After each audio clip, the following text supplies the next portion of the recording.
Le poste frontière de Rafah quasiment fermé depuis 2 ans. Plus aucun Palestinien ne peut rejoindre ou quitter l'enclave. Alors pour beaucoup, Rafah est plus qu'une frontière, c'est une issue de secours. C'est devenu la seule voie d'accès à Gaza. Nous n'avons plus d'autre issue. Aujourd'hui, nous souffrons de problèmes médicaux graves. Certains ont même perdu leurs membres.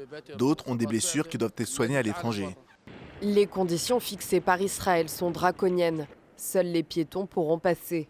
Ensuite, pour se rendre en Égypte, chaque Palestinien devra obtenir une autorisation sécuritaire préalable des autorités israéliennes. Dans l'autre sens, le retour des Palestiniens sera permis seulement pour ceux ayant quitté Gaza au cours de la guerre.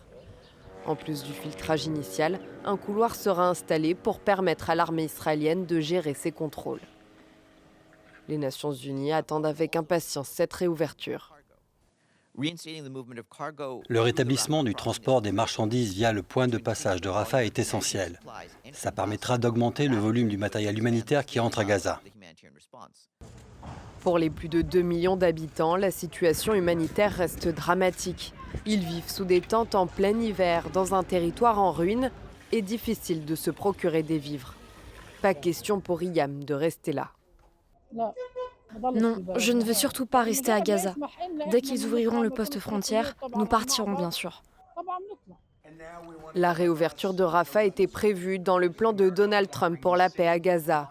Selon les médias israéliens, les émissaires du président américain ont insisté pour que Benyamin Netanyahou décide de rouvrir ce poste frontière.